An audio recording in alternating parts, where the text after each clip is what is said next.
You ever wake up and realize, right out of the gate, that the universe is just spoiling for a fight? Yeah, that was me, staring down another early morning in suburbia, coffee steaming in one hand, the other hand already aching from the cold. The kind of ache you get when half your bones have been replaced with metal and your knee brace creaks loud enough to startle the birds. I'm telling you, this is the stuff nobody prepares you for. Living in a neighborhood where every mailbox is identical, every lawn clipped just so, and you'd better not blink wrong or the HOA will fine you for unruly eyelashes. I swear. But this morning was different. I shuffled up to my car, handicap placard swinging from the mirror like a badge of survival, and I just froze.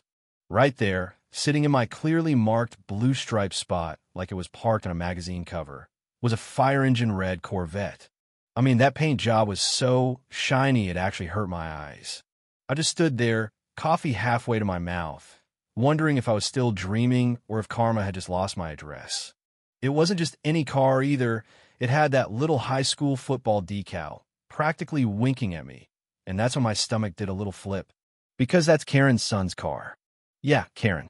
If you've ever lived in a place with an HOA, you know exactly who I'm talking about. Clipboard queen, self-proclaimed ruler of the block, president for life of the HOA. The kind of woman who once left a handwritten note on my door because my wind chimes offended her sensitive musical palate.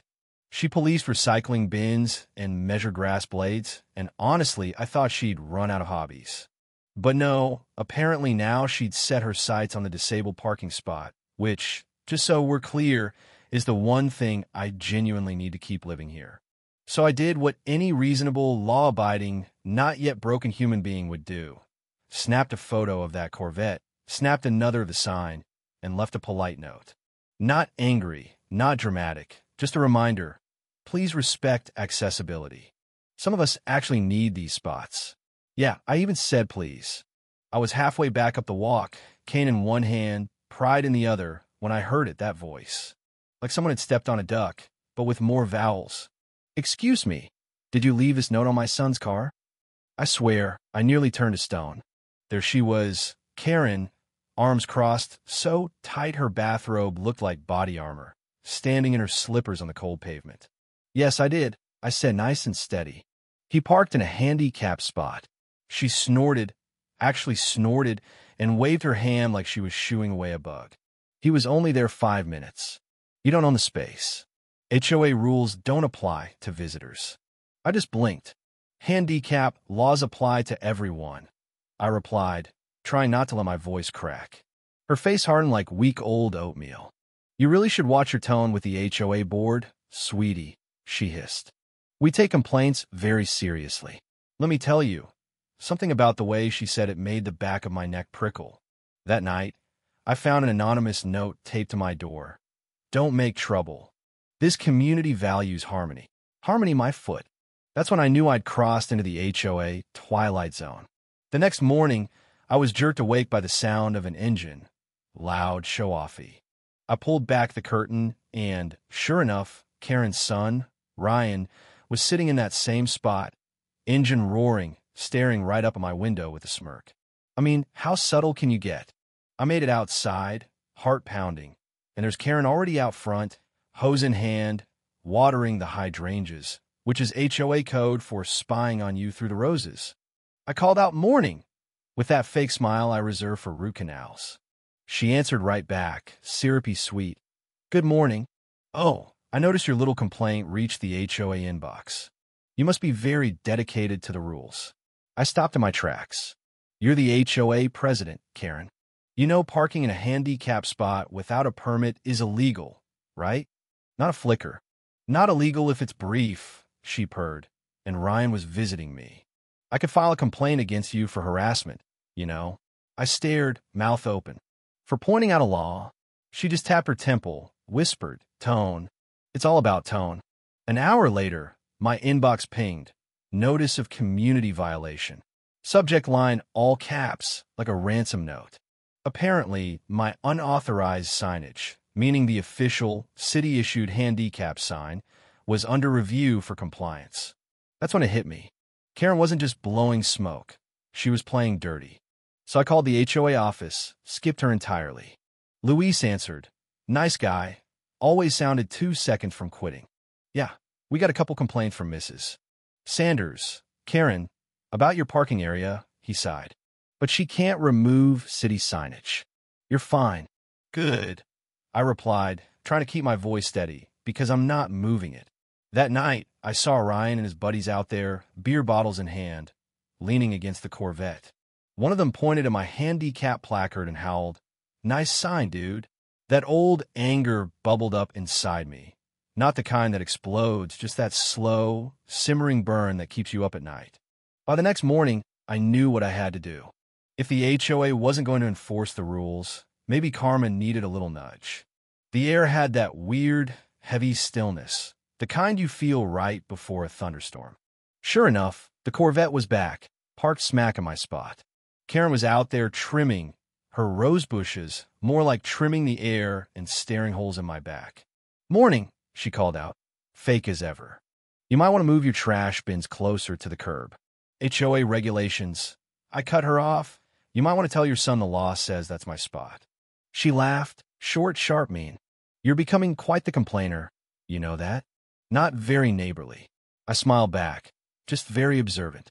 That afternoon, she hosted one of her HOA strategy meetings, which is just wine and gossip with extra steps.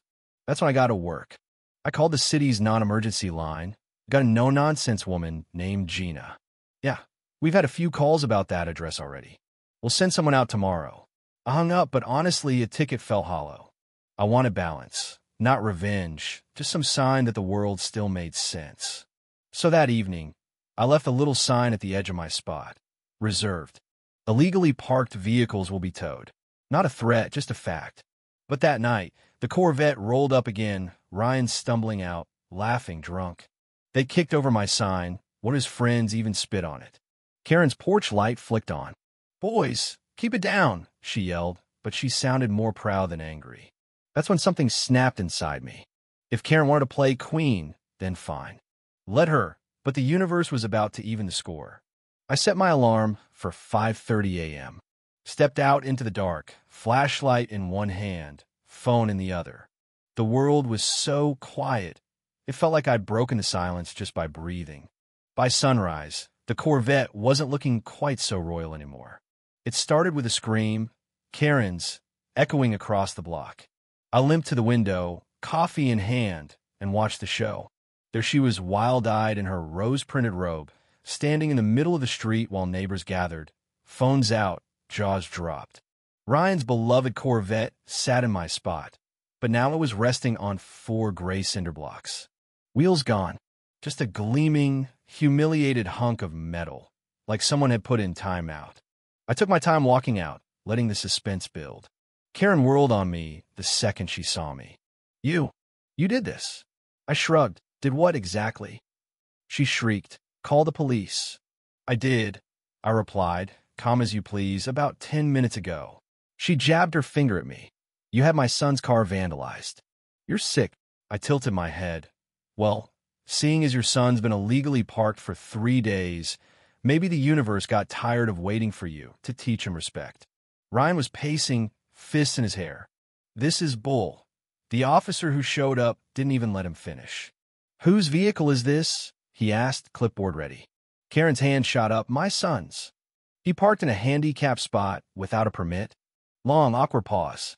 Yes, officer, she muttered, like she'd swallowed a lemon. The officer sighed, pulled out his ticket pad. Then I'll need to issue a citation, and you'll want to call a tow. This car can't stay here. I almost felt bad for the tow truck driver, trying to load up a Corvette with no wheels, but only almost. As they winched it up, I turned to leave, cane tapping on the pavement. Some people need signs, I said, just loud enough for Karen to hear. Others need lessons. That night, the neighborhood group chat absolutely blew up. Pictures of the crime scene, wild guesses, conspiracy theories. I sat by my window, sipping tea, watching the street fade into quiet. My spot, for once, was empty, just fresh blue lines shining under the porch light. The air felt different, like peace had finally come back, at least for now. So let me ask you, what would you have done if it was your spot, your dignity on the line? Ever had to stand up to someone who thought the rules just didn't apply to them? Drop your wildest neighbor stories in the comments. Hit like if you've ever been the underdog who finally saw karma come through. And hey, next time you see someone breaking the rules, remember, sometimes the universe just needs a little help finding the right address.